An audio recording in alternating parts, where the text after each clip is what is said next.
Stop, do not check how long this video is. Do not save it for later. Later is the word that has kept you exactly where you are. You need to hear this now while your finger is still hovering over the screen. It is night where you are. And if it is not, then something in you is keeping a night watch anyway, because nobody finds this title in the middle of an easy afternoon. Think about what just happened. Millions of videos, billions of hours of noise. Thumbnails engineered by entire teams to hijack your attention. And out of all of it, a quiet sentence stopped you. Not a louder one, not a brighter one. This one, a sentence that seemed to know where you are standing. Do you believe that is a coincidence? The old teachers did not. They taught that the day belongs to the mind and the night belongs to the soul. During the day, you transmit. You perform, you answer, you survive. But at night, when the noise dies, you finally receive. That is why the answer reached you now and not this morning. Your signal only became audible when the world went quiet. And here is what your signal said. It did not say, "Help me start." You are not a beginner. It said, "Tell me how much further." That is the question of someone deep into the road. Someone who has paid and built and broken and rebuilt, and who is now standing in the dark wondering if any of it counted. So let me answer before we begin, and let me answer plainly. It counted, all of it. And the distance left in front of you is shorter than the distance behind you. Much shorter. I know how that sounds. Everything in your current reality is built to argue with that sentence. Your bank account argues with it. Your last rejection argues with it. The silence after all your effort argues with it. Good. Let them argue. By the end of this book, you will understand why the final stretch of any real transformation is designed, deliberately designed to look like failure.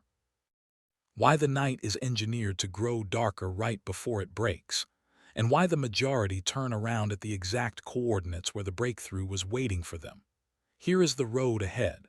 In part 1, I will prove that you are closer than you think, with laws, not with comfort. In part 2, I will hand you the mechanics of the final approach, how the arrived think, speak, and move.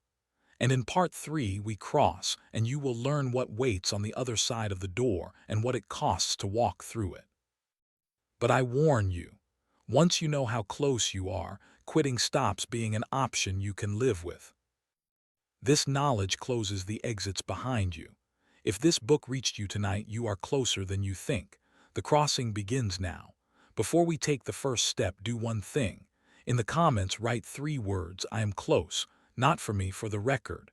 The universe honors what you are willing to declare in the dark. Part 1, The Proof of Proximity, Chapter 1, The Law of the Last Mile. It is always darkest just before the day dawns. Thomas Fuller wrote that almost 400 years ago. And Napoleon Hill, who spent 20 years studying the wealthiest men of his era, added the second half of the equation. Most great people, he wrote, attain their greatest success just one step beyond their greatest failure. Read those 2 sentences together and you are holding the first law, but nobody reads them together. We embroider them on pillows and then we go on living as if distance could be measured with the eyes. Let me destroy that habit tonight. You have been taught that far means hard and close means easy. That as you approach a goal, the road smooths out, the signs multiply, the resistance fades, and some inner music swells to announce the arrival. That is how it works in films. It is the exact opposite of how it works in reality. In reality, the road saves its worst terrain for the end. In reality, the signs vanish at the end. In reality, proximity is silent. Welcome to the last mile. 1. The geometry of buried gold. During the gold rush days, a young man named Darby caught the fever and went west to dig. He staked a claim, took a pick and a shovel and worked. Weeks of it, and then the miracle. He struck a vein of shining ore, real gold. But gold in the ground is not gold in the hand.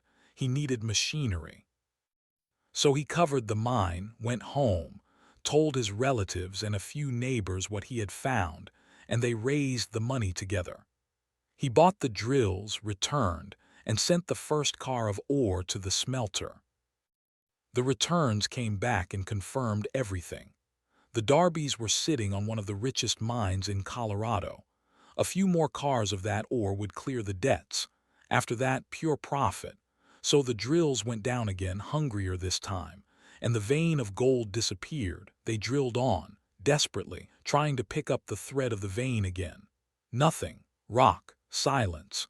Week after week of dead stone until hope ran out with the money. They decided to quit. They sold the machinery to a junk man for a few $100s and took the train home. Now watch what the junk man did, because the junk man was not a miner, and that saved him. He did the one thing the Darbys never thought to do. He called in a mining engineer.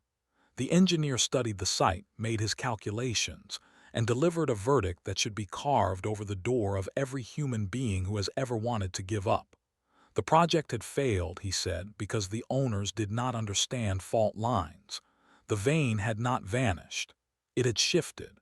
And his calculations placed the gold 3 feet from where the Darbys had stopped drilling. 3 feet. The junk man drilled 3 more feet and pulled millions of dollars of ore out of that mine. Millions. Out of a hole that another man had discovered, financed, bled for, and abandoned 1 meter too early. Here is what I need you to understand about that story, because everyone hears it and almost no one hears it. The vein gave Darby no warning. There was no glow in the rock. The earth did not hum louder as the drill came closer to the gold. At 200 feet away, the stone looked exactly the way it looked at 3 feet away. Dead. Gold does not announce itself. Reality does not send progress reports. Feedback is a human invention. Nature deals only in thresholds. Either you have crossed or you have not. And until the instant of crossing, everything looks identical to failure. Darby, by the way, never forgot.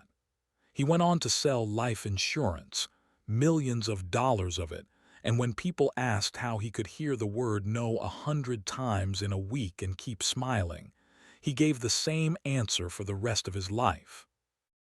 I stopped 3 feet from gold once. I will never again stop because a man says no. 2. The physics of the 99th degree. Put a pot of water over a fire and watch it. At 60 degrees, nothing to see. At 80, a little movement along the bottom. At 99 degrees, the water is hot, impressively hot, uselessly hot.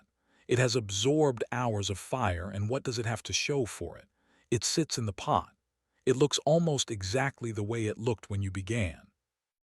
If water could talk, it would say what you have been saying in the dark. All this energy and nothing has changed. And then 1 more degree. 1. And the water stops being water, it becomes steam. And steam does not sit in pots. Steam moves locomotives. Steam moved the entire industrial world. The difference between a warm puddle and the force that drives engines is a single degree that nobody standing at 99 can see coming. Physicists have a name for this. They call it a phase transition. And the detail that should keep you awake tonight is this. Nothing in the appearance of the water at 99 degrees warns you that it is about to change state. The transformation is invisible until it is total. Your efforts are degrees. Your visible life is the state. For years you have been reading the state, seeing only water and concluding that the degrees did not count. They counted. Every single one is stored in the system as heat you cannot see. The most expensive mistake a human being can make is not failure. It is pulling the pot off the fire at 99. 3. The governor in your skull. For a century, science believed that the famous wall, the collapse that hits marathon runners around mile 20, was the body running out of fuel. An empty tank. A machine with nothing left. Then a sports scientist named Tim Noakes did something simple and devastating. He measured runners at the exact moment of total collapse. And he found that their muscles still held reserves, considerable reserves. The tank was not empty. So who was shutting the machine down? The brain. Noakes called it the central governor. Deep in your skull sits a protective mechanism calibrated tens of thousands of years ago, and its only job is to make sure you never actually reach your true limits. It keeps a hidden margin in case a predator appears on the horizon, and it does not ask for your permission. It manufactures the complete sensation of being finished, the heaviness, the fog, the voice that says there is nothing left. It lies. It lies to protect you, but it lies. And here is the problem. Real emptiness and the governor's forgery feel absolutely identical from the inside. Now translate this out of running. The exhaustion you feel with your project, your business, your healing, your search. What if it is not a gauge? What if it is a governor? Because the governor has one pattern it cannot hide. It activates hardest precisely when you approach territory your old identity has never survived before. New income levels, new visibility, new love after old wounds. The governor reads arrival as danger and floods you with the feeling of empty, which means the overwhelming urge to quit is not proof that you have nothing left. It is proof of your coordinates. The governor does not waste its forgeries on people at mile 2, 4. Why the last mile looks like the wrong road. Think back to the beginning of your road. The beginning was loud. The first sale. The first kilogram lost. The first stranger who said your work mattered. Landmarks everywhere. Of course there were. Beginnings are decorated because every beginner walks a path that 10,000 others have already marked. But the further you go, the fewer the travelers and the fewer the signs. And the last mile has no signage at all. Do you know why? Because only two kinds of people ever reached it. The ones who turned around there and they do not hang signs on the way back. And the ones who crossed and they never came back at all. So you walk the final stretch through absolute silence, and your mind reads that silence as evidence. No footprints, no markers, I must have taken a wrong turn. No, you have simply walked past the marked section. The map always ends before the territory does, and nature confirms this design every single morning if you know where to look. Ask any meteorologist which hour of the night is the coldest. It is not midnight. The coldest moment of the night arrives just before sunrise, because the earth has been losing heat for hours, and the sun has not yet broken the horizon. The lowest temperature and the arriving light occupy the same minute of the day. That is not poetry, that is measurement. The universe has been demonstrating the law of the last mile to you at every dawn of your life. You were asleep, now I can already hear you. You will tell me, wait, you do not know my case. I have been at this for 7 years. I have tried everything. If I were truly 3 feet from gold, I would feel something. Let me stop you there and let me read your own sentence back to you. I would feel something. That single superstition, the belief that proximity has a feeling, has buried more destinies than any enemy, any crisis, any rival ever will. Ask Darby what 3 feet from gold felt like. It felt like rock. Ask water what 99 degrees looks like. It looks like water. Ask the runner at mile 20 what hidden reserves feel like. They feel like dying. Proximity does not have a feeling. It has coordinates. And yes, I will say it before you do. Some roads truly are dead veins. Some doors are painted on walls. In part 2, I will teach you how to tell a dead vein from a deep one with criteria, not with moods. But hear this tonight. The ones who quit are almost never standing on wrong roads. They are standing at the governor's mile, holding a map that ended in the coldest hour of the night, 3 feet from the vein. Enough theory. A law without practice is decoration, so tonight you will run 2 protocols. The first is the inventory of the invisible. Before you sleep, take a sheet of paper and draw 3 columns. In the first, write everything you know now that you did not know the day you started, the skills, the systems, the names of your own mistakes. In the second, write who you have become, not results, the person, the tolerances you have built, the fears that no longer command you. In the third, write what has quietly moved. The door that opened a crack, the stranger who now takes your calls, the money that came and went but proved that money knows your address. You are not writing affirmations, you are auditing degrees. And when you finish, look at those 3 columns and answer one question honestly. Is this the inventory of someone at the beginning of a road? The second is the 3 feet rule, and from tonight it is binding. You are forbidden to quit anything in the moment of wanting to quit. You may still quit, but only after 3 more strikes. 3 deliberate, aimed, measured actions, taken after the urge to surrender has arrived. If the vein is still silent after 3 true strikes, you will have earned the right to walk away with a clean conscience. And I will tell you now what happens to almost everyone who adopts this rule. They never get to use the walking away. Write this somewhere, you will see it tomorrow, because tomorrow the governor will speak again. Quitting in the last mile never feels like quitting. It feels like finally coming to your senses. That is how the last mile defends its gold. The richest ground on this planet is not a gold field. It is the ring of earth 3 feet around every abandoned claim. But this law leaves you with a question sharp enough to follow you into sleep. If the gold is 3 feet away, then where is everything you have already dug? 7 years of effort, and the visible world shows almost nothing. Where did it all go? Now you are asking the right question, because you have been searching for your progress in the one place it never appears first, the visible world. Your work has not vanished. It has been deposited, every hour of it, into an account that no bank on earth will show you.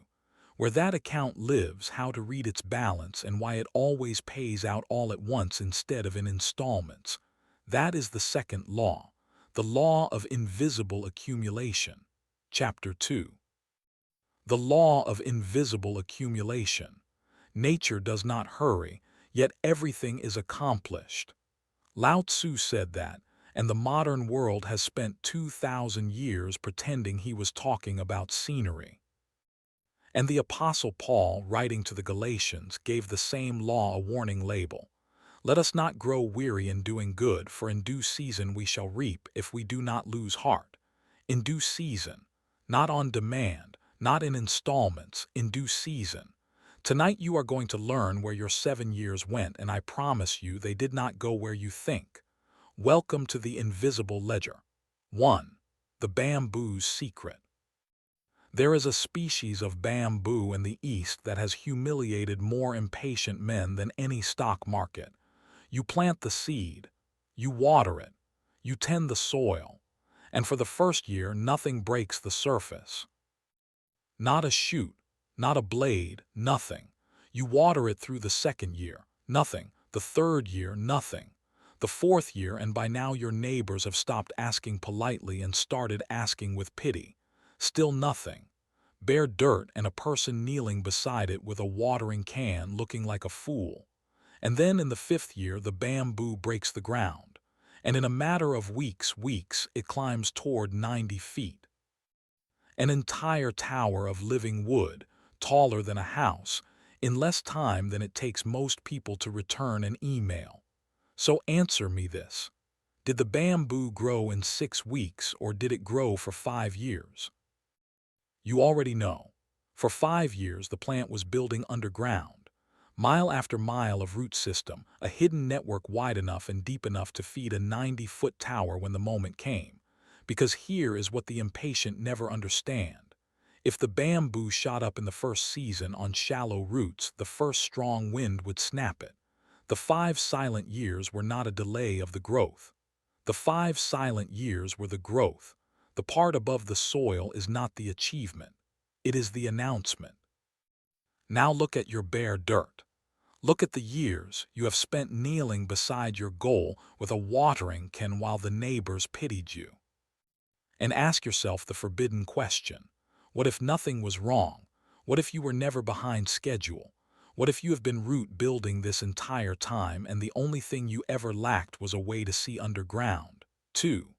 The ledger no bank will show you. Here is the mechanism. Every hour of true effort you have ever spent was a deposit, not a metaphorical deposit, a real one into a real account held in the only bank that never loses a record. Some of it was deposited as skill, wired into your hands and your judgment. Some of it was deposited as reputation, sleeping in the memories of people who watched you work when you thought no one was watching. Some of it was deposited as pattern deep in your subconscious, which has been quietly rehearsing your success every night while you complained about the absence of it. Nothing was lost. Read that again. Nothing was lost. The universe runs a full reserve bank. Every rejection taught your instincts something you could not have paid to learn. Every failed launch mapped one more corridor of the maze. Every humiliation burned away a dependency on applause. It all went in. And the reason you feel poor is not that the account is empty. It is that this bank does not send statements. And it has one more policy you must understand, because this policy is the source of almost all human despair. This bank does not pay in installments. It pays in lump sums. You do not get 1% of your breakthrough per month for making your deposits. You get silence, silence, silence, and then the entire balance at once. The world has a name for these payout days. The world calls them overnight success. And the world is wrong every single time. There is no such thing as an overnight success. There are only long, invisible accumulations followed by a single visible withdrawal. When you watch someone explode out of nowhere, you are not watching luck. You are watching a bamboo break the soil. You just were not there for the 5 years of watering. 3. The proof written in your skull. If you think this is poetry, let me take you into a laboratory. Neuroscientists can now watch what practice does to a living brain, and what they found should end self-doubt forever.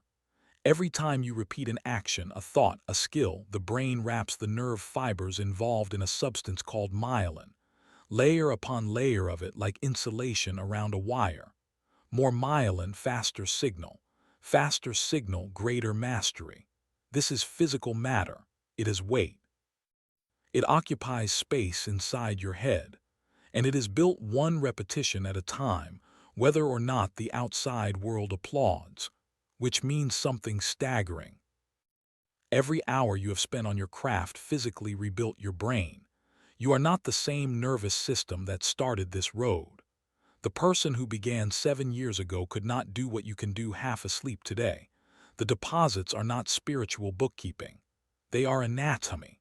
You have been carrying the evidence of your progress inside your skull the entire time you were crying about having no evidence. 4. Why the well fills in silence. One more picture, and then you will never unsee this law. Underneath dry land, rain gathers drop by drop into hidden layers of water. A man drills a well above one of these layers, and for a long time, the well gives nothing, because the water table has not yet risen to the depth of his shaft. Drop by drop, storm by storm, the level climbs in total darkness. The land above looks identical the whole time, dust. Then one day the water table crosses the level of the shaft. One drop makes the difference. And from that day every single bucket comes up full. Notice what did not happen. The well did not gradually give damper and damper stones as encouragement. It gave dust, water. Threshold systems do not do gradual. Your life is a threshold system. Stop demanding damp stones from it. Now I can hear the objection forming, and it is a fair one. You will tell me, this is a beautiful theory, but a man cannot eat theory. I would trade all these invisible deposits for one small visible sign, just one. Is that too much to ask? Let me stop you there, because you already have signs, dozens of them. You are simply reading them with the wrong instrument. You measure progress in money and applause, the two slowest indicators in existence, the last dominoes to fall. Meanwhile, the fast indicators have been screaming at you for years. Things that used to terrify you now bore you. Sign. Problems that once took you a month now take you an afternoon. Sign. People quietly ask for your opinion in the exact field where you feel like a fraud. Sign. You did the inventory of the invisible last night. Did that look like the ledger of a bankrupt? And one warning, because this is where sincere people destroy their own harvest. A farmer who digs up his seeds every morning to check the roots will never eat. Checking is not neutral. Checking is a withdrawal. Every day you tear open the soil demanding proof, you spend the very trust the account is built on. Faith in this bank is not a religious decoration. Faith is the account holder's signature. So here are tonight's protocols. The first is the deposit habit. Every night before sleep, you will complete one sentence out loud. Today I deposited, and then you name it. Today I deposited 2 hours of craft. Today I deposited one hard conversation. Today I deposited a no that protected my direction. 30 seconds every night. You are teaching your mind to read the real ledger instead of the bank statement. The second is the sealed season. Choose the one metric that torments you. The subscriber count, the scale, the account balance. You are forbidden to look at it for 30 days, not weaned off. Forbidden. You may look once on the final day like a farmer at harvest. I will not soften this one. The compulsive checking is not curiosity. It is digging up seeds. Seal the season and let the roots work in the dark, where roots have always worked. And write this where tomorrow's impatience will find it. An overnight success is a decade making a single withdrawal. The harvest does not negotiate with your mood. It negotiates with your roots. But now the law of accumulation hands you a darker puzzle, and I refuse to hide it from you. If everything is truly gathering underground, if the account is filling and the roots are spreading, then answer me this. Why is it getting harder? Why does the pressure rise the further you go? Why does the night grow colder, the doubt grow louder, the losses arrive in clusters right now of all times? A fair question, a dangerous question, and it has an exact answer, older than every scripture that recorded it. The darkness you are walking through is not the opposite of the dawn. It is the manufacturing of it. That is the third law, the law of the darkest hour. Before we get into the next chapter, you can download a free ebook version of this audiobook completely free. It's the first link in the description and in the pinned comment below this video. Chapter 3. The Law of the Darkest Hour. The wound is the place where the light enters you. That is Rumi 7 centuries ago. And Khalil Gibran in The Prophet sharpened it to a point. Your pain is the breaking of the shell that encloses your understanding. Two poets, 700 years apart, both caught describing the same machinery. Tonight we open that machinery, because you are almost certainly inside it right now, and a person inside the machinery who does not know what it builds will mistake the factory for a grave. Welcome to the darkest hour. 1. What the midwives know. Go and ask an experienced midwife about the geography of labor, and she will tell you something that should be taught in every school on earth. Labor does not build evenly. It builds in waves, and the waves grow crueler as the birth approaches, until the mother reaches a stage the midwives have named transition. Transition is the shortest stage of labor and the most violent, and it has a signature. Almost every mother at the peak of transition says a version of the same sentence. I cannot do this anymore. I want to go home, make it stop. And here is the part that changes everything. When the midwife hears that sentence, she does not panic. She smiles. Because in her world, I cannot do this anymore is not a complaint. It is a location. It means the baby is minutes away. The sentence of maximum despair is the most reliable landmark of imminent arrival that the human body produces. Now hold that in your hands and look at your own life. You have been saying the sentence, haven't you? Maybe not out loud. Maybe only at 3 in the morning to the ceiling. I cannot do this anymore. You thought it was a verdict. It was never a verdict. It was a landmark. You are not describing your capacity. You are describing your coordinates. and the coordinates say transition. 2. The soup in the cocoon. You have heard 1,000 sermons about the caterpillar and the butterfly, and every one of them lied to you by omission. They showed you the crawling worm and the flying jewel, and they skipped the middle. Let me show you the middle. Inside the chrysalis, the caterpillar does not sprout wings the way a child grows taller. The caterpillar dissolves completely. Its body releases enzymes that digest almost every structure it has, until what hangs inside that shell is not a caterpillar with wing buds. It is soup. Formless, gray, unrecognizable soup. If you cut a chrysalis open in the middle of the process, you find no caterpillar and no butterfly. You find collapse. Any honest observer would call it death. And yet, floating in that ruin are small clusters of cells the biologists call imaginal cells. Cells that carry the blueprint of the butterfly. Cells that were present in the caterpillar all along, waiting for the collapse that would finally give them the raw material to build with. The dissolving was not the interruption of the transformation. The dissolving was the transformation. There is no path from crawling to flying that does not pass through soup. So when your life looks like soup, when the old structures are dissolving and the new ones have not yet declared themselves, when you look at yourself and recognize neither the person you were nor the person you were promised, do not write the obituary. Formlessness in the middle of a becoming is not evidence of death. It is evidence of schedule. 3. The pruning season. Now for the losses, because the darkest hour rarely arrives alone. It tends to arrive subtracting. The client who left, the friend who went cold, the plan that collapsed. And your mind, being a faithful accountant of the visible, records every subtraction as damage. Go stand in a vineyard in late winter and watch what the master does to his best vines. Not his worst, his best. He cuts them back so brutally that a stranger would call the police. Whole arms of last year's growth, gone.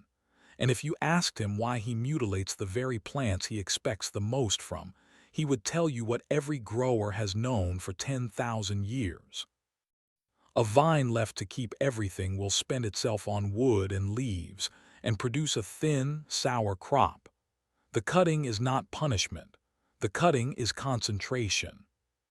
He removes what the vine can no longer afford to feed so that everything it has flows into the fruit. Some of what you have lost this year was not taken from you. It was pruned from you. The universe looked at the weight of the coming harvest, looked at what you were still spending sap on, and made room. I know it did not feel like gardening. To the vine, it never does. 4. The tide's furthest retreat. One last mechanism, and it is the strangest of them all. Watch the ocean before its strongest waves.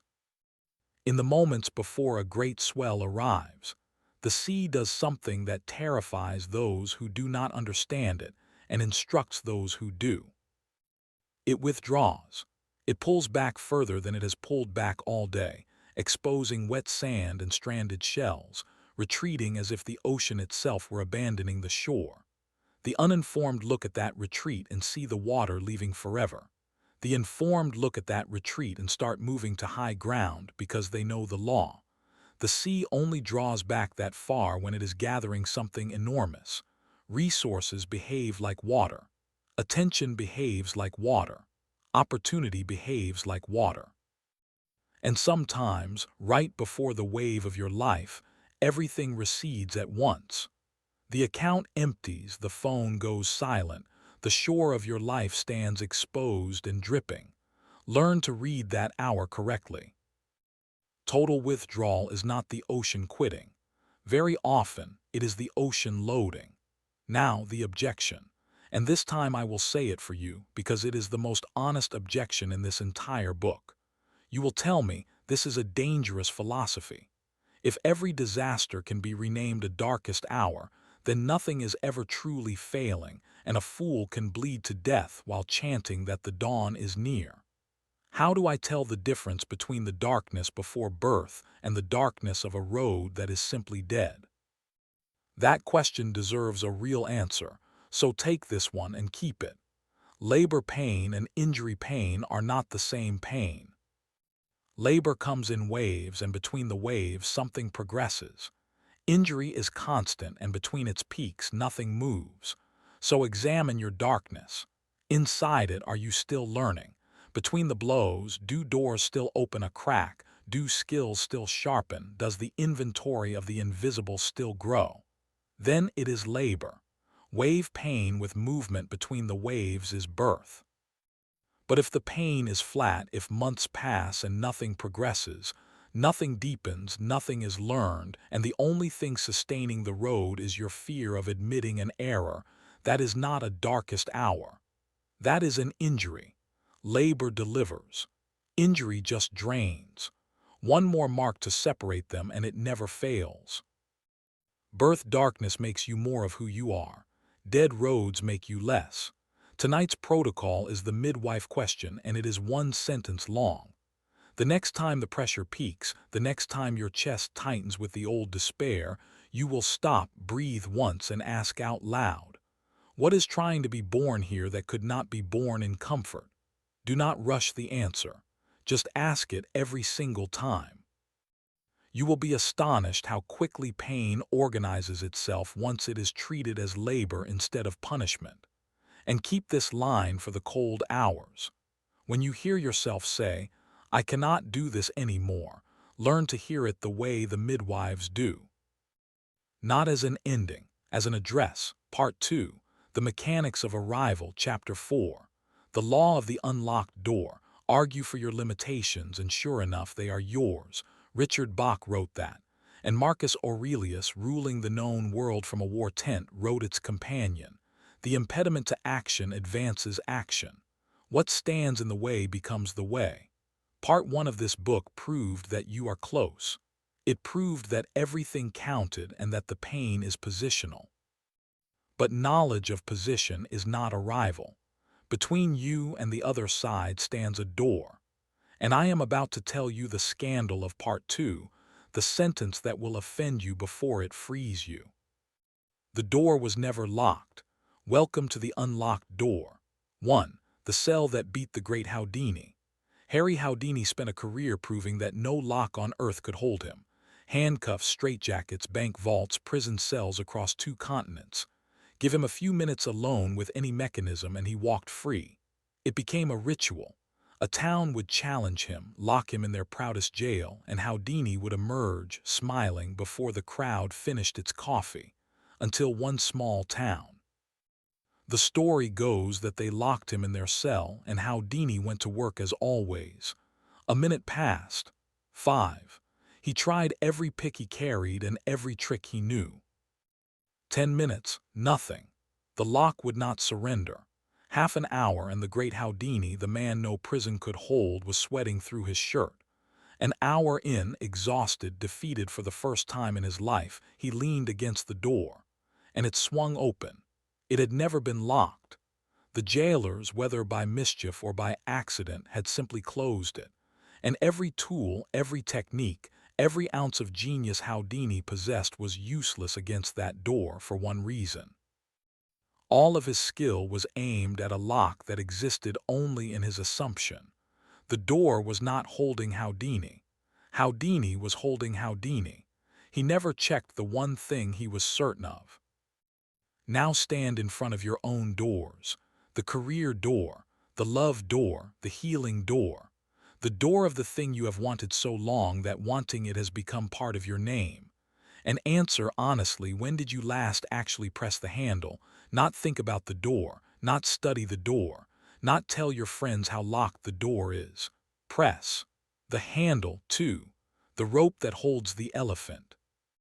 In the old traveling circuses, a full-grown elephant, an animal that can tear a tree out of the earth, was kept in place by a thin rope tied to a wooden stake.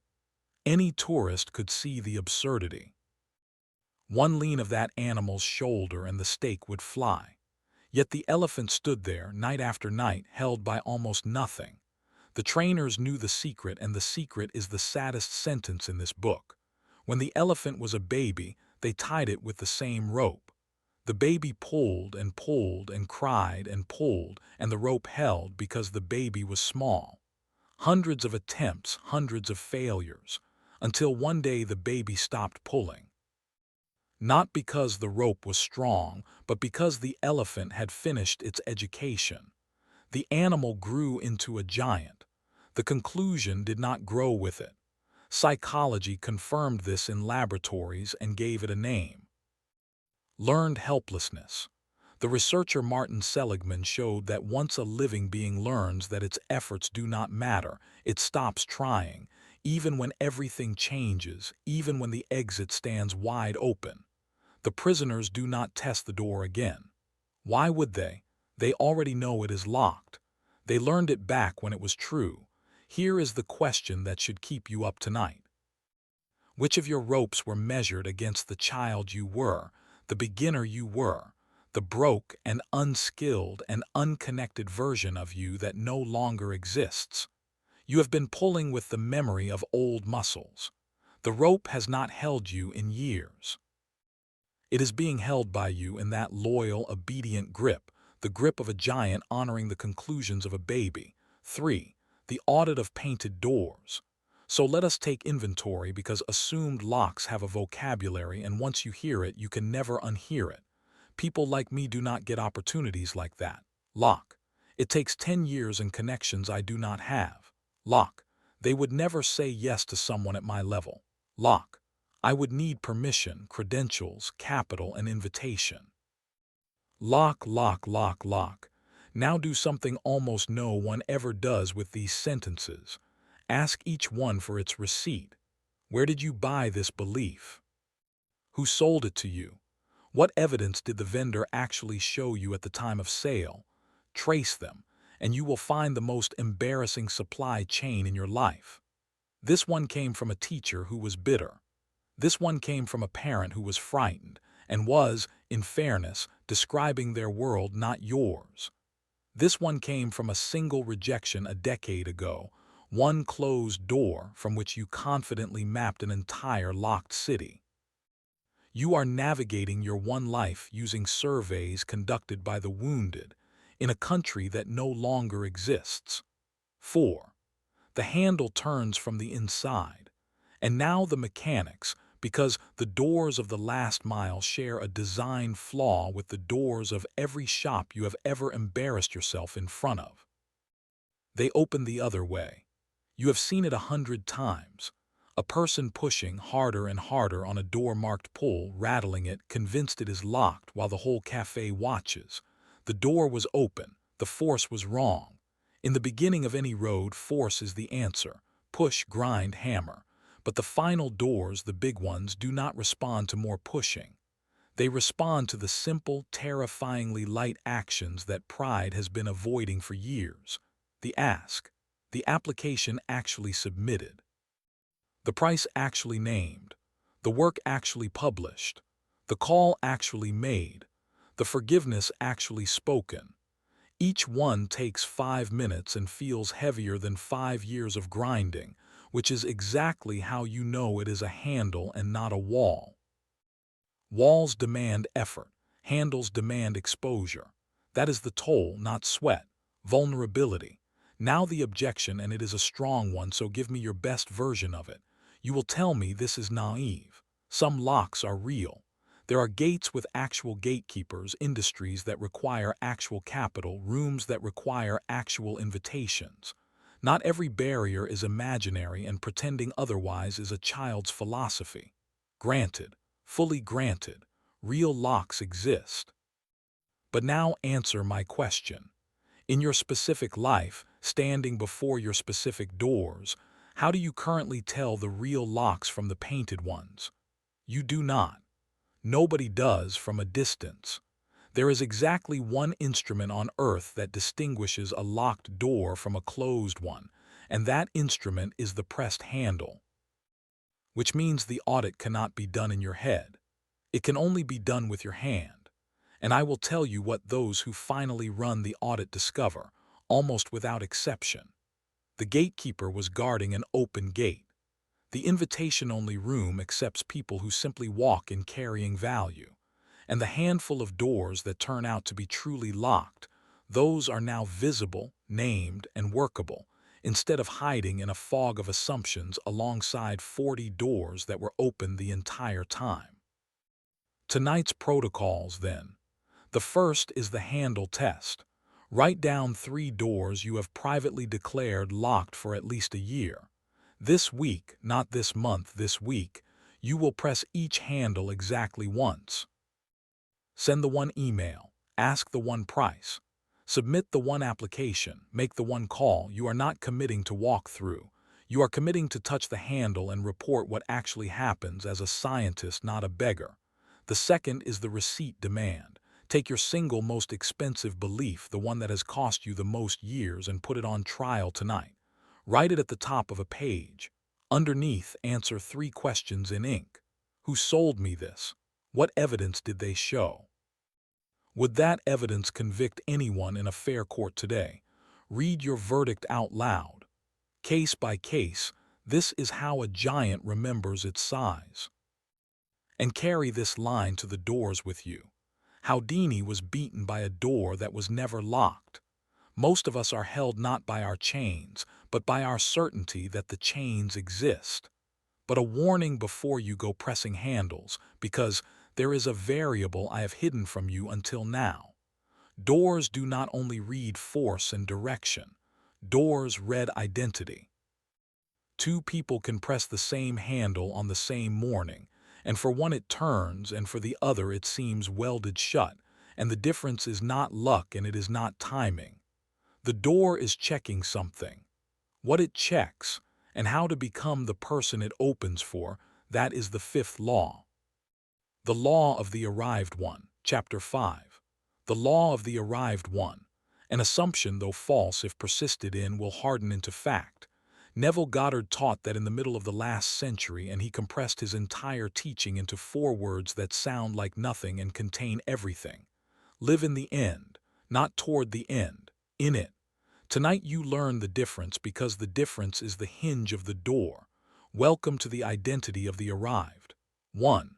Thinking from, not thinking of. Neville drew a line through the human race, and the line was this. Almost everyone thinks of their desire. They stand here in the lack and look at the dream over there, across the distance. They imagine the house the way you look at a photograph of a house. They imagine the love the way you watch a film about love. Beautiful, warm, and fatally flawed, because every image seen from the outside carries a hidden signature, and the signature reads, not mine. The arrived do something structurally different. They think from the desire. They do not look at the picture. They step inside it and look out through its windows. Feel the difference in your own body right now. First, imagine seeing your completed dream across the room. Now instead, be inside it and notice what the world looks like from in there. What do your hands touch on an ordinary Tuesday of that life? What has stopped worrying you? Who did you just thank? The first exercise creates longing. The second creates memory. And your deeper mind, the one that builds your life while you sleep, has a peculiar accounting rule.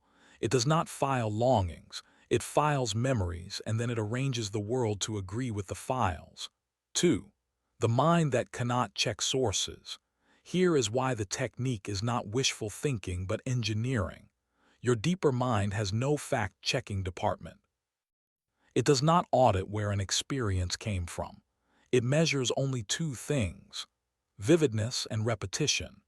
Give it a vivid, repeated, feeling-soaked experience, and it records the experience as biography, whether the event arrived through your eyes or through your imagination.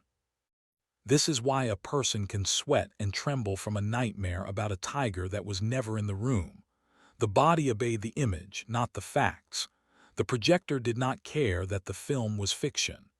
Every athlete at the top of world sport already uses this loophole. The lifter stands over the bar and completes the lift internally before touching the iron. The pianist performs the concerto on a tabletop. They are not daydreaming. They are pre-installing the memory of success so that the body, arriving at the moment, feels it is repeating something rather than attempting something.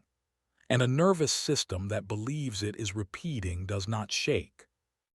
You have been using the same loophole your entire life, in the wrong direction. Every vivid rehearsal of rejection, every richly imagined catastrophe, every 3 in the morning screening of the failure film was a deposit into the same machinery. You are not a beginner at this technique. You are a master of it. We are only changing what you are a master of. 3. The vocabulary of the arrived. Now open your ears because identity leaks through language and the door has excellent hearing. Listen to the seeker speak. I am trying to build something.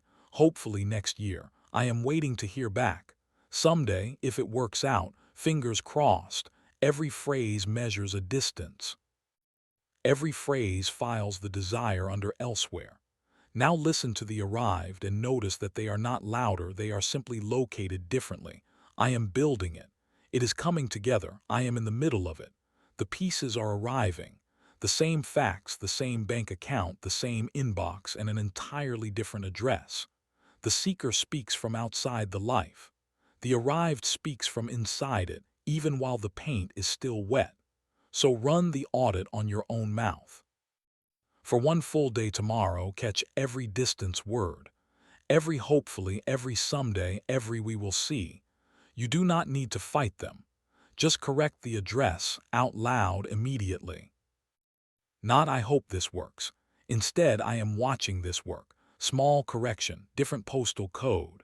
The door reads postal codes. 4. The seeker cannot cross. And now the hardest teaching in this chapter, the one that separates the students from the tourists. There is a reason the door will not open for the seeker, no matter how sincere, no matter how deserving, and the reason is written into the seeker's own contract. The seeker's identity is built on the seeking. Take an honest look at the character. His stories are seeking stories. His friendships are bonded by shared struggle. His daily rituals, his complaints, even his prayers, all of it is architecture built on the unfinished. If the door opened tonight, that entire character would be unemployed by morning. So the universe, which is nothing if not precise, keeps giving each identity the experiences that identity is built to process.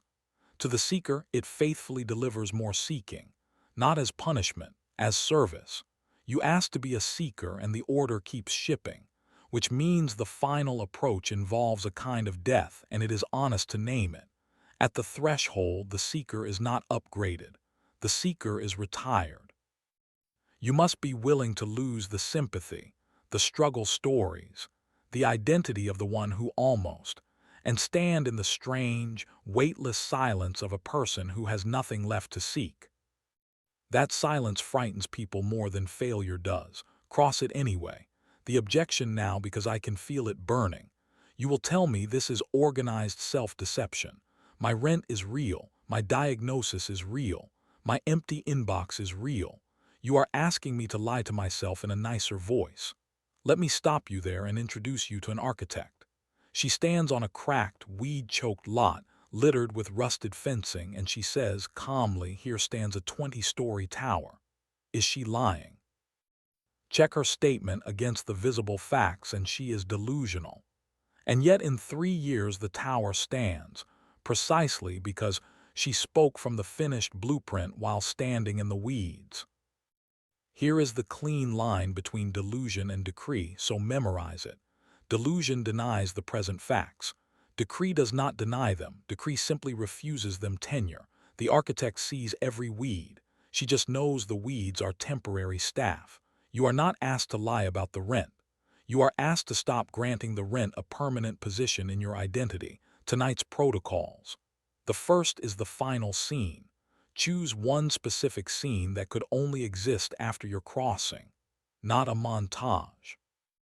One scene, the handshake, the key turning in the new lock, the clean scan on the doctor's screen, the message that says it is done.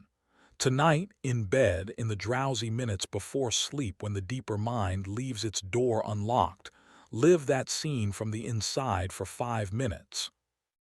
Touch its objects, hear its sounds, and close with gratitude in the past tense. Thank you, it happened. Then sleep and let the night shift file it. The second is the address correction.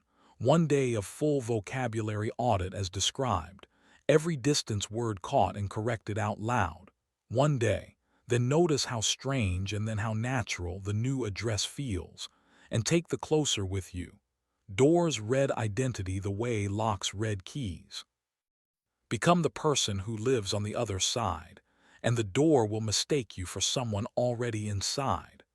But the new identity comes with a danger nobody warns you about, and the danger is your own mouth. The arrived one you built tonight is high voltage and voltage leaks. The fastest way to lose everything you just installed is to announce it.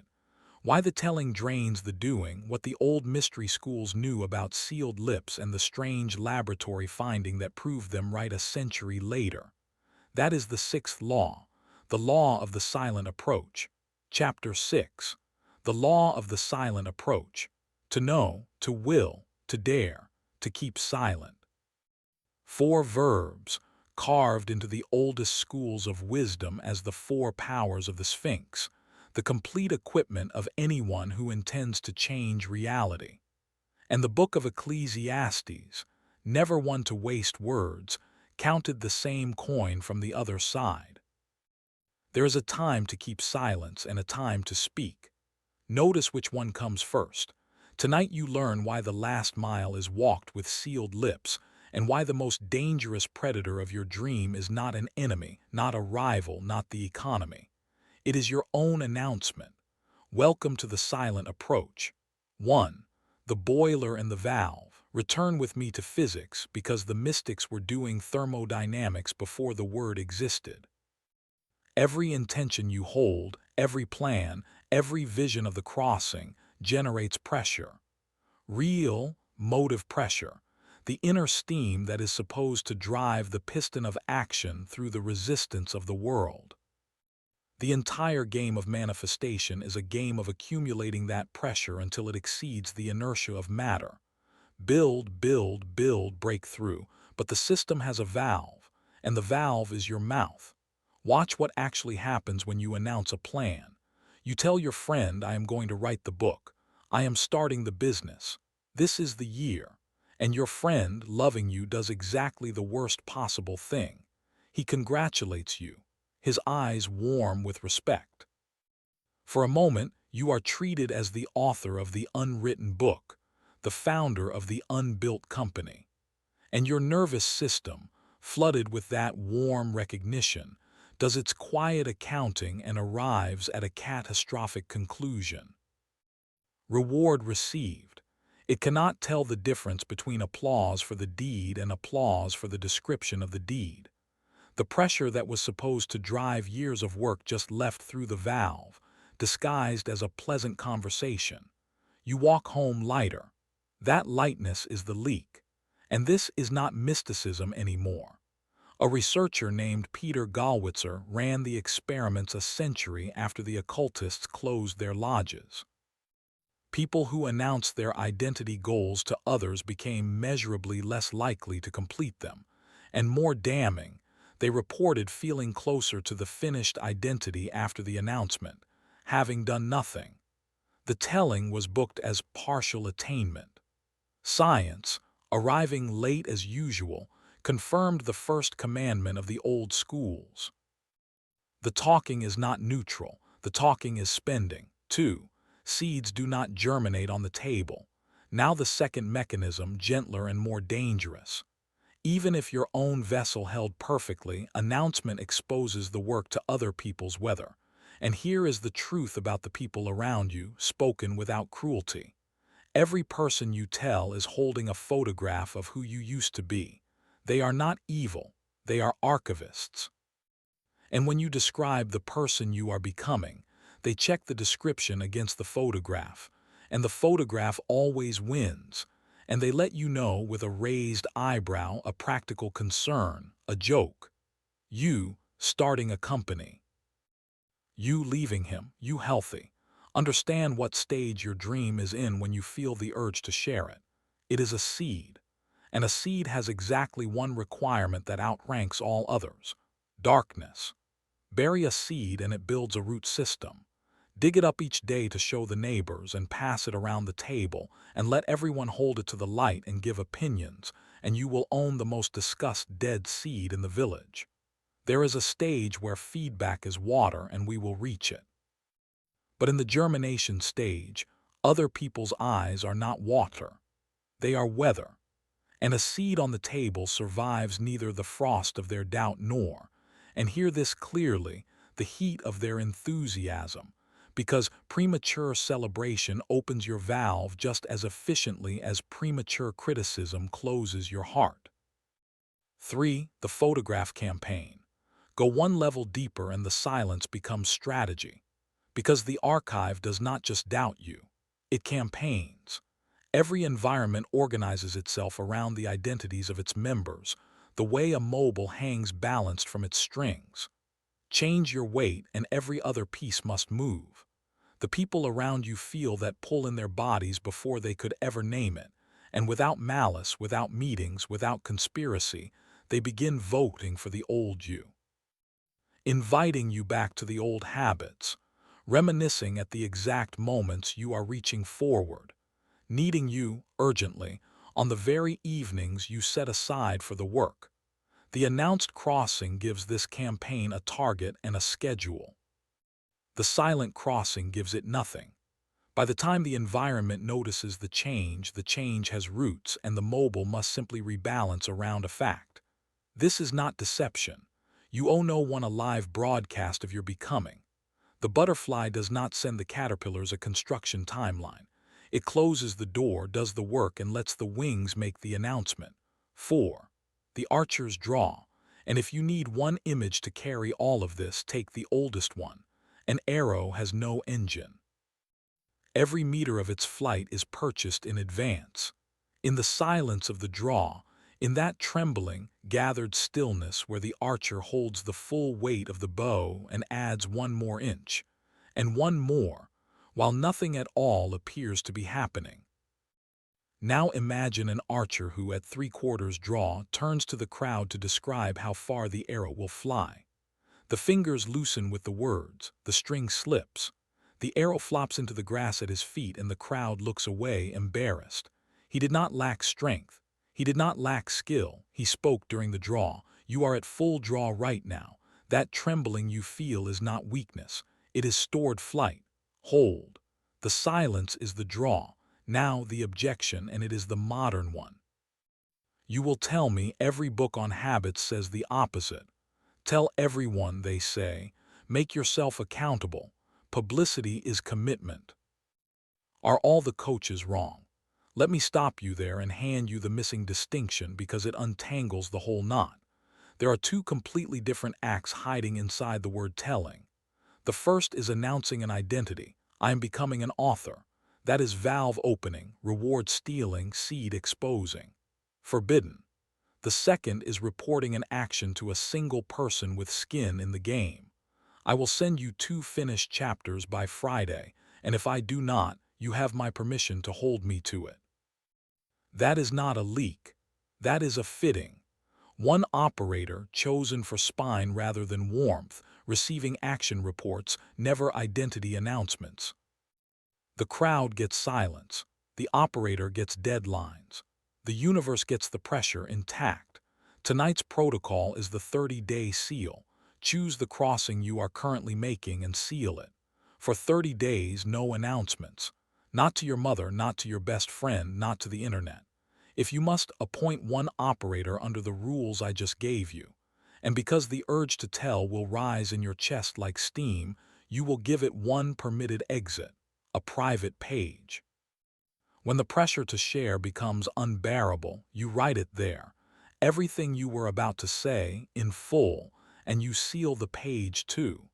You will discover something strange within the first week.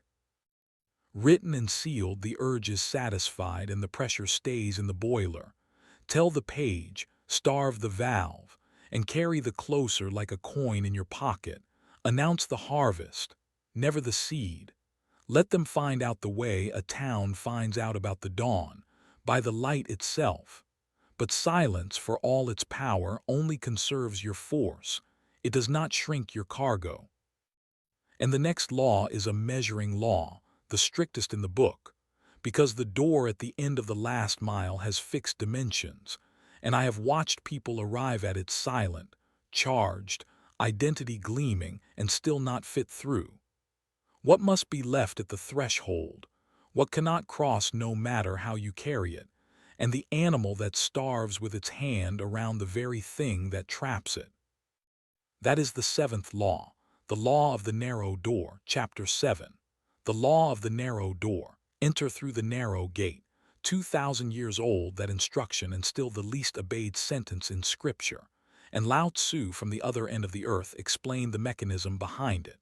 When I let go of what I am, I become what I might be. Tonight we measure. Because the door you have been approaching this entire book is real, and it is open, and it is narrow. Not narrow as a punishment, narrow as a filter. And the toll it charges is not paid in effort. You have paid enough effort. The toll is paid in cargo. Welcome to the narrow door. 1. The dimensions of the threshold. Here is the strange arithmetic of every real crossing. The door is always exactly your size, not the size of your body, the size of your essence. You strip to what is actually you, pass through without a scrape. It is everything else that catches. The frame does not negotiate. It was not built to keep you out. It was built so that only you arrive on the other side and none of the debris that has been wearing your name. Ask anyone who has made a true crossing into sobriety, into a new country, into a marriage out of one, into the version of their work that finally mattered, and they will tell you about the strange baggage inspection at the threshold. The crossing itself took a moment. The approach took years, and most of those years were spent, though they did not know it at the time, setting things down. 2. The inventory of what cannot cross. So let us name the contraband, the items that no traveler in the history of thresholds has ever carried through because their shapes are incompatible with the frame. The first is the grudge. And here the geometry is almost comically literal. A grudge is a closed fist. The door has a handle. A hand cannot grip an old injury and turn a new handle at the same time. And every person nursing a resentment at the threshold is a person trying to open a door with their elbows. Understand what forgiveness is at this altitude, because it is not a moral decoration. It is logistics. You are not declaring that what they did was acceptable. You are declaring that you refuse to pay for their crime a second time by carrying it in both hands for the rest of the road. Forgiveness is putting down their luggage. It was never yours. The second is the old story, the one you have told so many times it has grooves in it.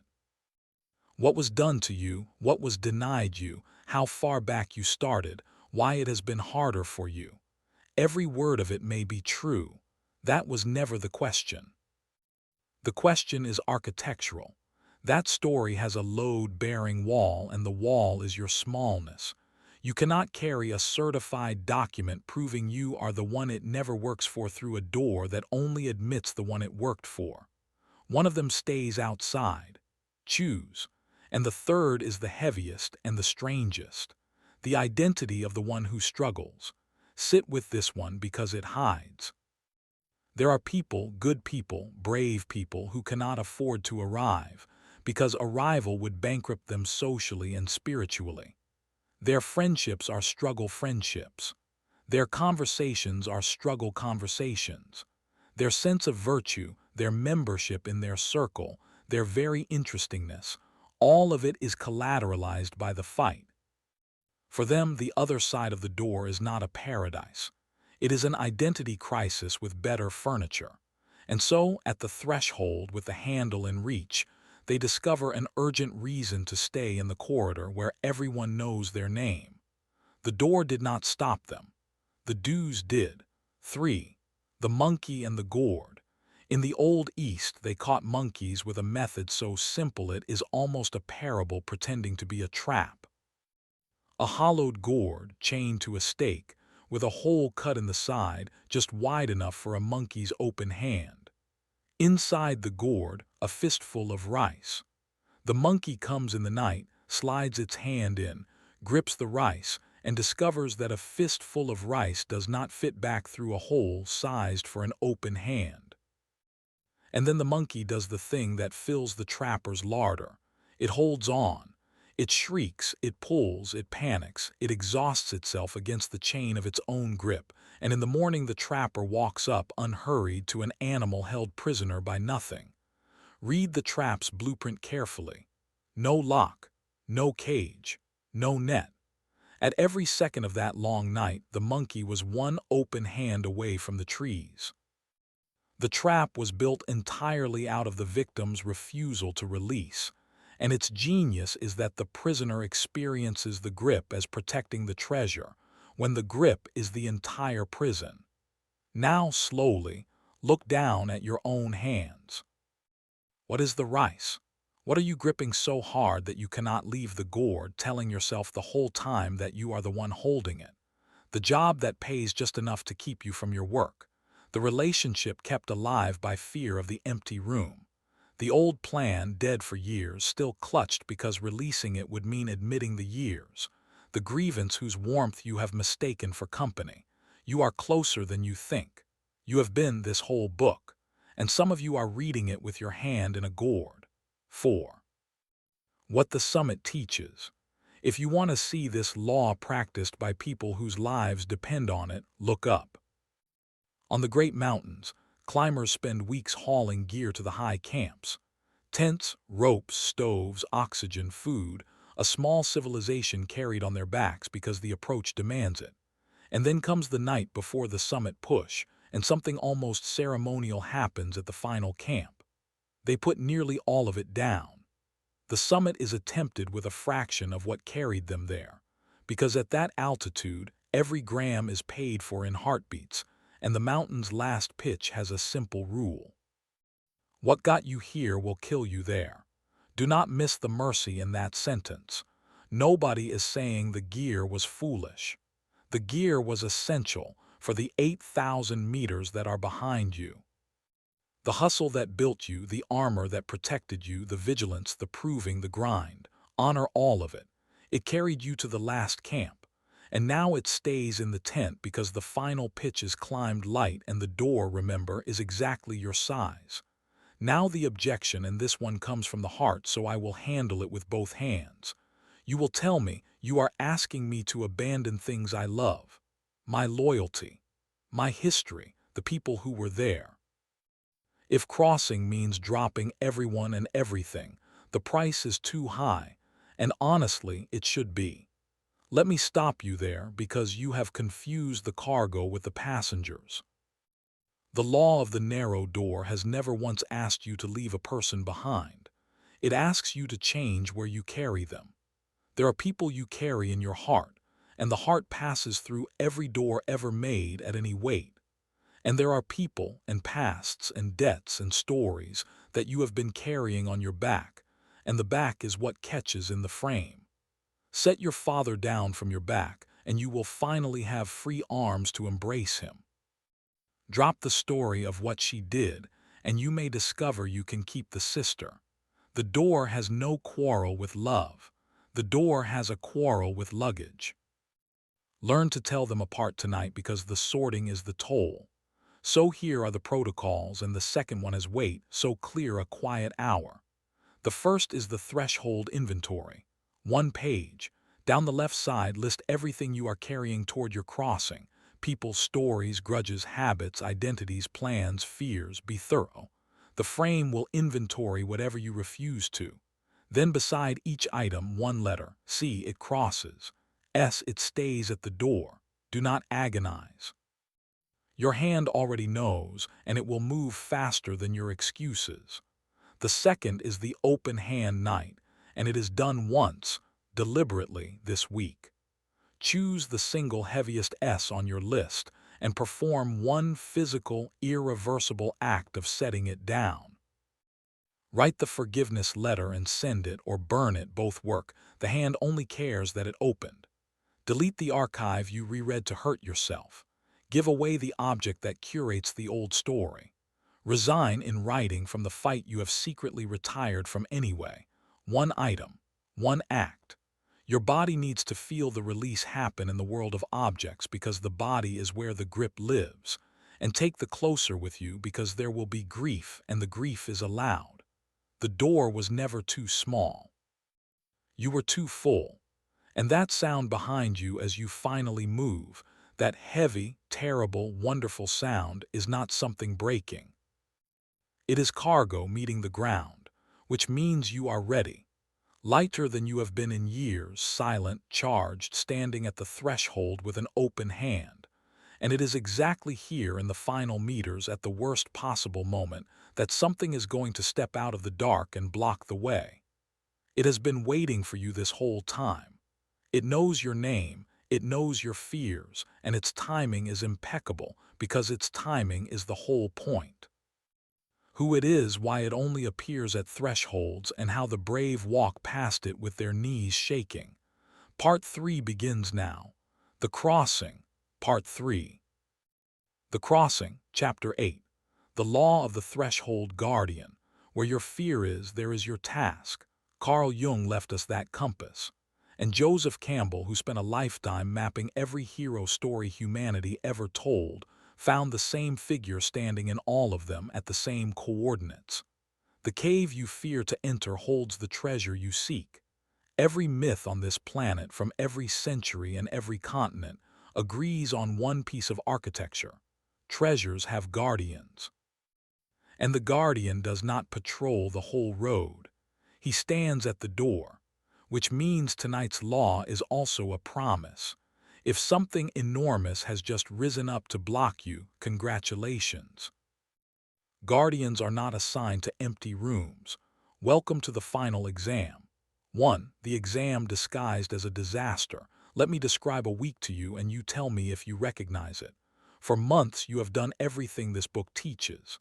The inventory, the silence, the setting down, and the road at last began to tilt in your favor. The interview was scheduled.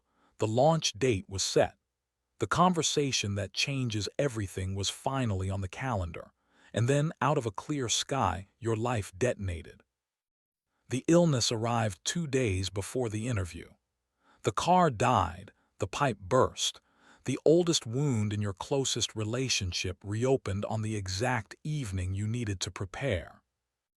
And a voice in you, reasonable, tired, said what it always says. You see, the universe is against this. It is a sign. It is a sign, but you have been reading it upside down because catalog the timing, not the events, the timing. Why does the chaos cluster in the final approach? Why is the storm always scheduled for the week of the crossing and almost never for the boring months in the middle? Random misfortune does not check your calendar. This does. And anything that checks your calendar is not weather. It is an examination. The old stories called the figure who administers it the threshold guardian, and they were very precise about his job description. He is not there to stop you. If stopping you were the goal, he would have attacked at mile 1 when you were weak. He is there to ask you one question with theatrical props at the door itself. How much do you want this? The guardian is not the enemy of the crossing. He is the notary. 2. The tantrum before the silence. Now come inside because the guardian's most convincing costumes are not events. They are feelings, and behavioral science accidentally photographed him wearing one. Psychologists studying how habits die found a pattern so reliable they gave it a name. The extinction burst. When a long rewarded behavior stops being fed, it does not fade out politely. Right before it dies, it explodes. The child whose tantrums stop working does not shrug and walk away. The child produces first the loudest, longest, most operatic tantrum of its entire career. And if the parent holds through that final storm, the behavior is finished. If the parent caves, the storm is now the new baseline. Your old patterns are that child. The procrastination, the doubt, the craving, the self-sabotage you have been starving for months with all this new discipline. They are not fading politely. They are approaching their extinction burst, which is why, days from your crossing, the urges are suddenly deafening, the doubt suddenly eloquent, the old appetite suddenly starving. Your mind reads the volume as proof that nothing has changed, that all the work failed. Read it correctly. The loudest tantrum is the last one.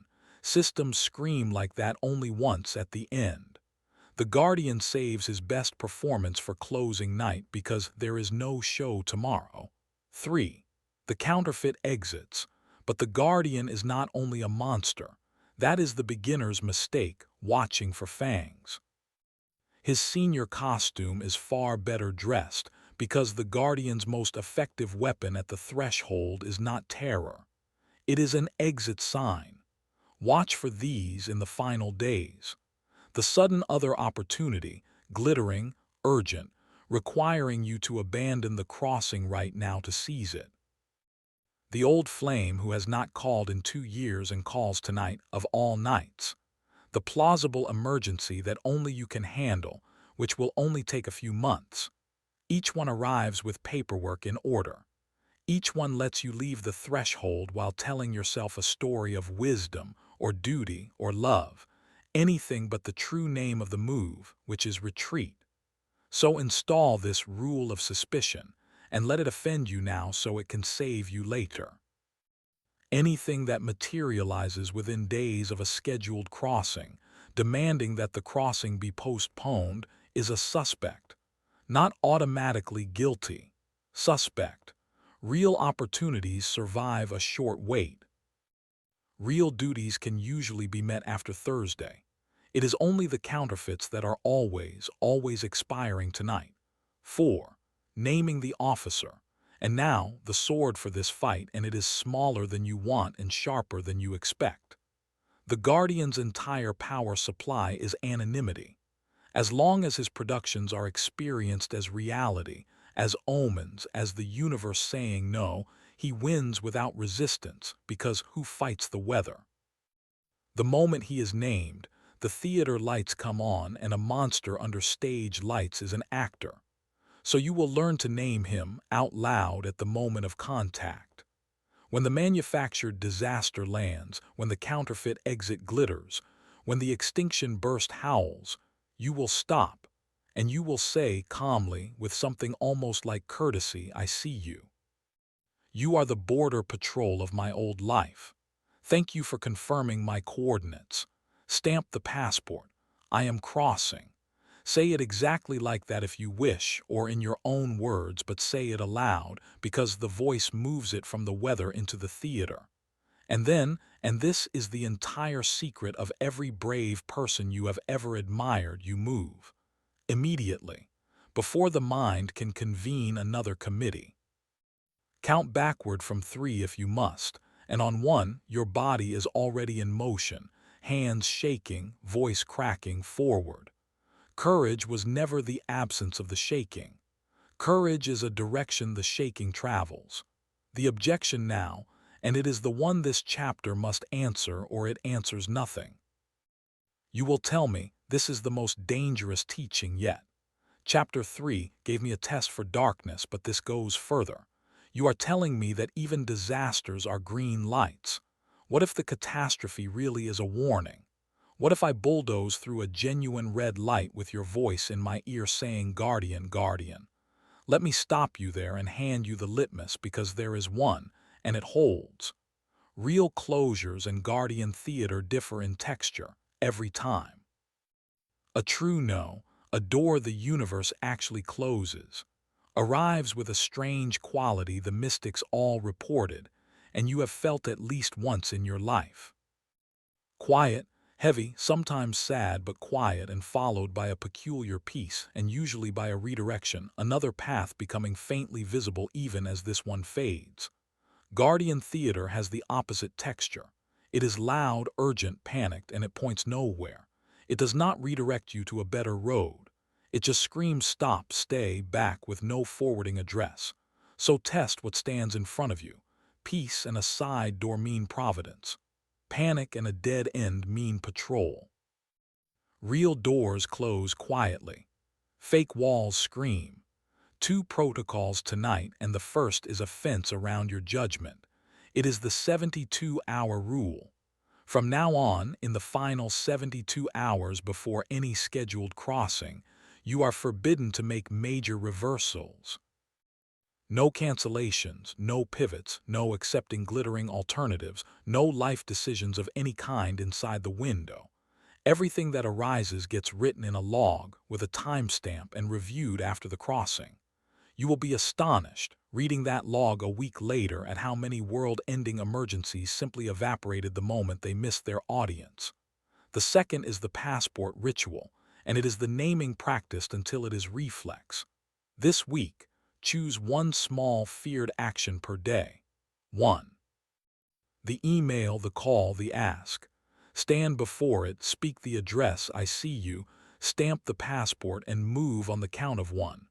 You are not practicing the small actions. You are practicing the walkthrough so that when the real threshold comes, your legs already know the choreography and pocket the closer. The guardian never guards empty rooms. If something is testing you this hard, go and see what it is being paid to protect. Then one night, sooner than you think, you will notice something eerie. The screaming has stopped. The road is quiet, the resistance is gone, and you are standing in a stretch of your life that feels unfamiliar in the strangest way. Not hostile, just new. And a fresh question will rise, one this book has not yet answered. With no more walls to fight and no map to follow, how do you actually know you are arriving? Does the crossing announce itself? It does, not with trumpets, with birds. That is the 9th law, the law of recognition. Chapter 9, the law of recognition. When you want something, all the universe conspires in helping you to achieve it. Paulo Coelho wrote that in The Alchemist, and half the world underlined it. And the poet Antonio Machado added the humbler half of the truth. Traveler, there is no path. The path is made by walking. Between those two sentences lives tonight's law. The universe does conspire, and it does send confirmation. But it does not send it in your language. It sends it in its own. And a traveler who cannot read the confirmations will stand in the middle of a miracle, calling himself lost. Tonight you learn the alphabet. Welcome to the signs of landfall. 1. The birds before the shore. For thousands of years, sailors crossed open ocean with no instruments worth the name, and they did not do it by seeing land. Land on a round ocean hides below the horizon until you are nearly upon it. They did it by reading the approach. Long before any coastline appears, the sea itself begins to confess. Certain birds appear, birds that sleep on land and cannot stray far from it. Driftwood passes. The water changes color as the bottom rises. Clouds stack and hold in one quarter of the sky, anchored by an island no eye can see. To a passenger, nothing has changed, blue water in every direction, day 40 of blue water. To the navigator, the ocean is shouting. Land, close, there, now understand your position. You have crossed the Guardian. You are in the final water. And you have been scanning the horizon for the shore itself, for the money, the ring, the diagnosis reversed, the contract signed, and seeing nothing, you have concluded day after day that you are still in the middle of the sea. You are not scanning wrong distances. You are scanning for the wrong objects. Arrival never shows you the shore first. It shows you the birds, the stranger who mentions your dream unprompted.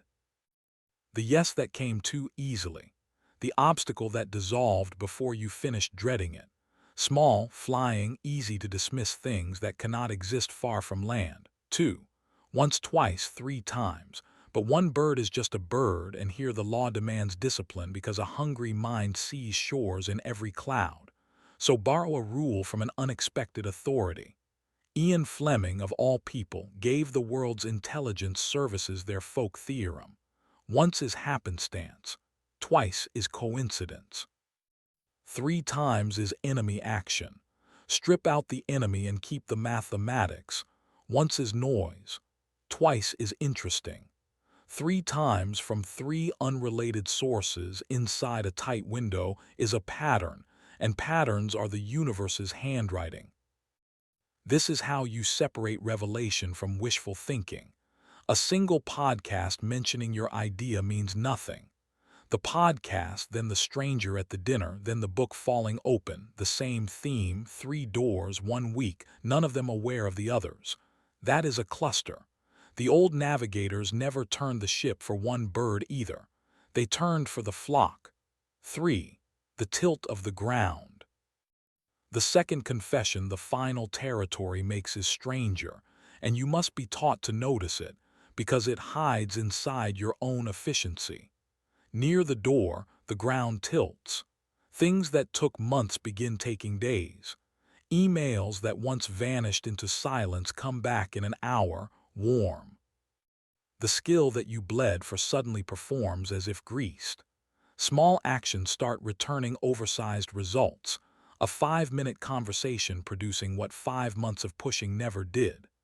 Your humility, bless it, will try to file all this under luck or a good week. File it correctly. Effort and result have a normal exchange rate, and you know yours, you have been paying it for years. When the exchange rate suddenly improves, when a coin starts buying what a fortune used to, you have not gotten lucky. You have entered the field of the door where the road runs downhill. The uphill years were real. So is the tilt. Trust the tilt. 4. Mirage and oasis. And now the guardrail, because deserts teach the last lesson of navigation. Not every gleam of water is water. The desert produces mirages, and the dying have followed them. So how did the caravan masters, whose lives depended on the difference, tell a mirage from an oasis? Not by staring, by approaching. A mirage has one fatal property. It recedes. Walk toward it and it stays forever at the same distance, gleaming, generic, refusing detail. An oasis does the opposite. Approach and it resolves. The smudge becomes palms, the palms become individual trees, the gleam becomes a waterline with birds on it. Reality rewards approach with detail. Illusion answers approach with more distance. Apply that test to every shining thing in your final water. The real opening, as you take one step toward it, grows specific. Names appear, dates appear, numbers appear, next steps propose themselves. The false one stays gorgeous and vague no matter how long you walk, always almost, always soon, always just ahead, a horizon wearing a costume. Real water resolves. Mirages recede. Which brings the objection, and tonight it arrives wearing glasses. You will tell me this entire chapter is a factory for confirmation bias. Give a desperate person a list of signs, and he will find them in his breakfast. I will simply see whatever I have decided to see. How is your bird watching different from delusion? Let me stop you there and notice first that the objection is half right, which is why this chapter came with instruments instead of feelings. Yes, an undisciplined mind sees shores everywhere. That is exactly why you were given 3 tests that bias cannot pass. Bias manufactures single signs, but it cannot manufacture clusters from 3 independent sources, because bias does not control your dinner guests. Bias feels excited, but it cannot tilt the actual exchange rate of effort and result, because bias does not answer your emails. And bias adores the vague gleam, but it cannot add real detail under approach, because detail lives in the world, not in the wish. Run the instruments. And while you are guarding against the famous bias, guard against its silent twin, the one no one warns you about, trained blindness. The person so terrified of false hope that he sails through the flock, through the driftwood, through the changed water, calling it all nothing, and misses his own landfall. That bias has wrecked more voyages than optimism ever did. Tonight's protocols, then, and they turn you from passenger into navigator. The first is the bird log. A small notebook or a note in your phone titled with tonight's date. Every sign goes in with 3 fields: what happened, where it came from, and whether that source could have known about the others. Once a week you review, hunting for one thing only: clusters, 3 or more independent inside a week. When you find one, you mark it, because a marked cluster is a bearing, and bearings are what you steer by. The second is the approach test, standing rule from tonight. Any sign that gleams gets one concrete step toward it within 24 hours. One email, one question, one small commitment of motion. Then you write down what the gleam did. Gained detail, log it as water. Stayed gorgeous and vague, log it as sky. You will never again lose a year to a horizon in costume, and take the closer to sea with you. You will not see the shore first. You will see the birds. Learn their names, or you will still be calling yourself lost within sight of land. And then, one ordinary morning, it will simply be true. No trumpet, no parting sky. You will be standing on the other side of a door you spent years imagining, holding a cup of coffee, strangely calm, almost disoriented by the absence of struggle.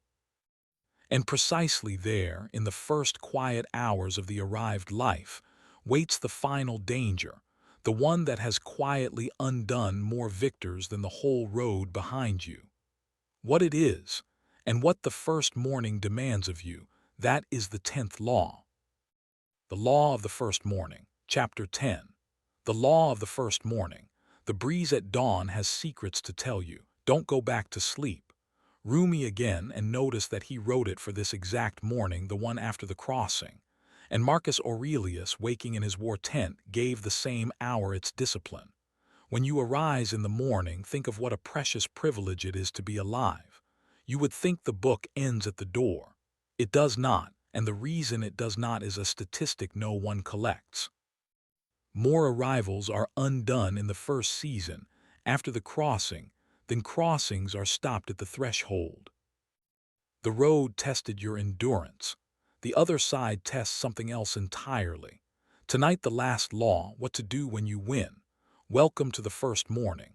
1. The amnesia of the arrived. Here is the strangest defect in human machinery, and psychology has measured it so thoroughly it has a clinical name. Hedonic adaptation. Whatever arrives, however long you bled for it, the mind normalizes it with terrifying speed. The dream house becomes the house. The impossible income becomes the number.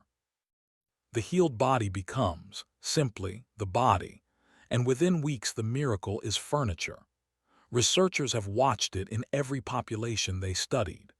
The gains that people swore would change everything are absorbed into a new baseline, and the hunger resets, and the eyes drift to the next horizon, and the person who is standing inside a prayer answered in full walks through it complaining about the traffic. Do not despise this mechanism.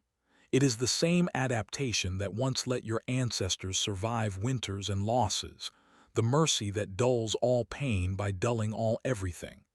But left unsupervised on the other side of the door, it commits a quiet crime.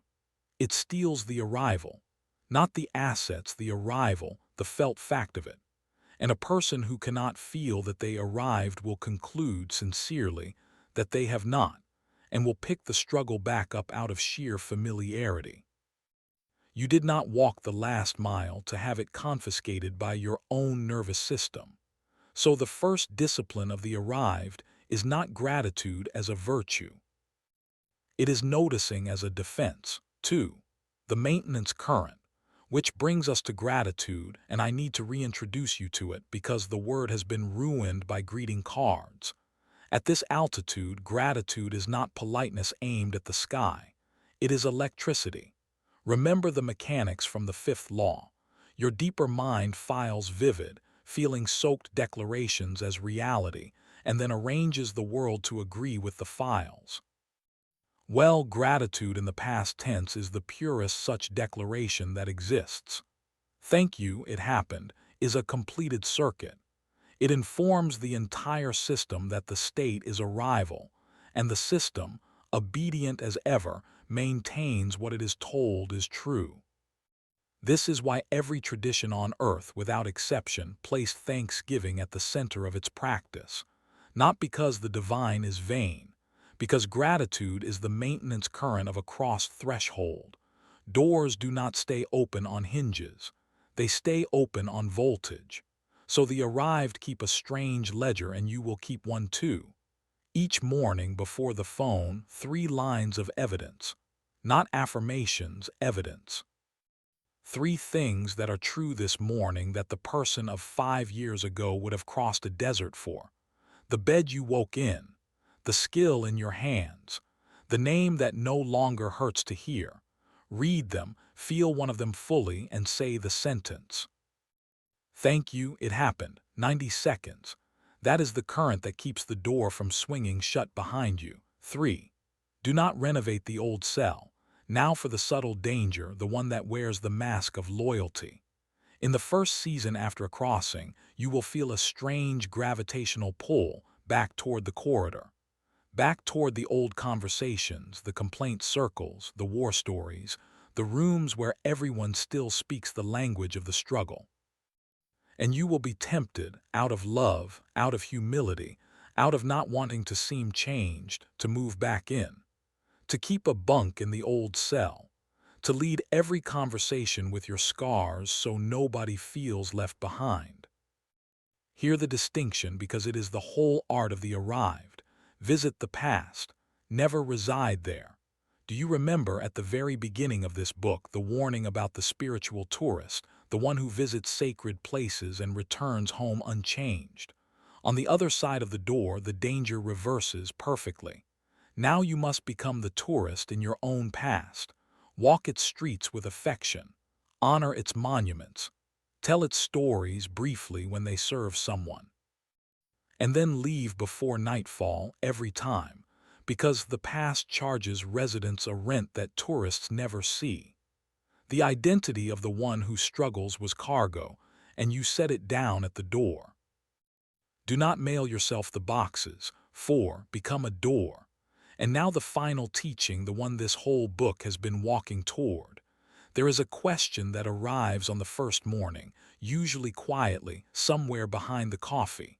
Now what? The goal that organized your years is behind you. The hunger that got you out of bed has been fed.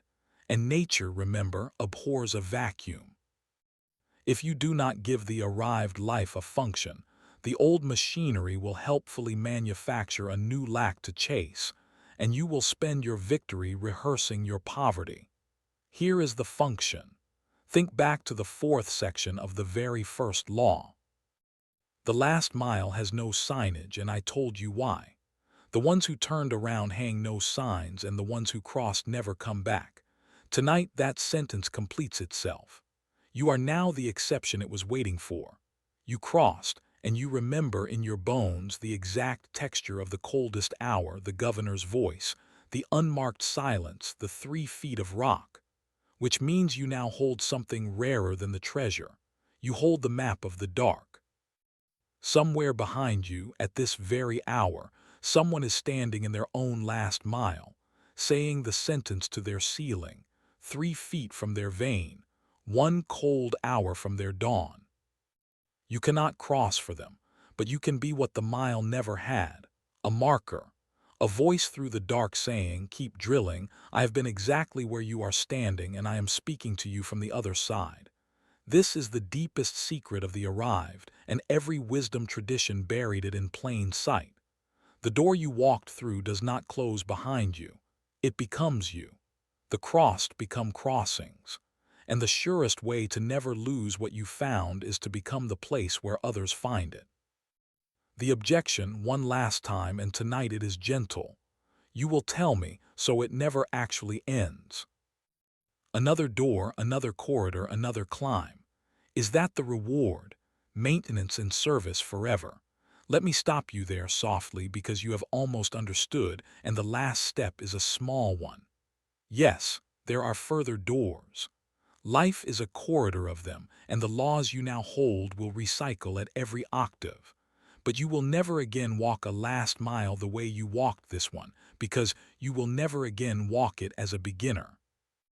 You will walk it as a veteran, with the bird log in your pocket and the guardian's face memorized, with an open hand and a sealed mouth, knowing that the cold hour has a schedule and the rock has a depth. The road does not get shorter for the arrived, it gets legible, and a legible road walked with people you are lighting it for stops being a trial. It becomes, and I am choosing this word with care, a life. The final protocols, then. The first is the first morning ritual, 90 seconds daily, exactly as built. 3 lines of evidence one felt fully and the completed circuit spoken aloud. Thank you. It happened. The second is the marker habit, and it begins this week. Once a week, deliberately, you will place one sign on someone else's unmarked mile. A message to the one who is where you were. An hour of your map given to a beginner. A public sentence about the cold hour from someone who survived it. Small, consistent, real. You are not doing charity. You are doing masonry. Every marker you place is a stone in the road that is now partly yours. And the closer the last one, so carve it somewhere permanent. The proof that you crossed was never what you now have. The proof is who now finds the road easier because you walked it. If you enjoyed this audiobook, I created a free ebook version for you. It's the first link in the description and in the pinned comment below this video. Conclusion: the other side of the door. So here we are, you and I, at the end of the book and the beginning of everything else. Take one breath and look at what you are carrying now. You know that proximity is silent and that the last mile defends its gold. You know that nothing you did was lost, that it gathered underground like water in the dark. You know that the coldest hour and the arriving light share the same minute. You know the door was never locked, that it reads identity, that it opens for the silent and the light. You know the guardian's face, the names of the birds, and what the first morning demands. 10 laws, 1 road, and 3 feet of rock between you and the vein. The universe has fulfilled its part of the arrangement. It carried this book across millions of hours of noise and set it down in front of you tonight of all nights at your exact coordinates in the dark. It delivered the map. It cannot walk. That part was never its job. So do not believe me, I mean that. Belief is cheap and I have no use for it. Be a scientist instead. Tomorrow, run the experiments. Write the inventory of the invisible and read it like an auditor. Press one handle you have called locked for years. Seal your lips for 30 days and let the pressure build. Take 3 more strikes at the thing you were about to abandon. If the laws are false, you will lose a week and gain a clean conscience. But if they are true, and they are true, you are holding dynamite with a lit map. And I warn you because I promised you honesty from the first minute. Tomorrow, the world will campaign for the old you. The governor will speak in your own voice. The archivists will bring out the photographs. The counterfeit exits will glitter. Let them. You will defend your frequency the way a keeper defends a lighthouse, because you are no longer the person who pressed play tonight. That person wanted to know how much further. You know now 3 feet, 1 degree, 1 cold hour before the light. If this reached you tonight, seal the crossing. Subscribe to this channel not as a viewer but as a witness, so the next map finds you the way this one did. Thank you for listening. Thank you for keeping the vigil when it would have been easier to sleep. Thank you for every silent year that the neighbors pitied and the ledger recorded. We will meet on the other side of the door. And when we do, place your marker so the next one in the dark can find it. The night is ending. If this book reached you tonight, it is because you are closer than you think. The last 3 feet are yours. Cross. If you enjoyed this audiobook, I handpicked this next book, which will change your life.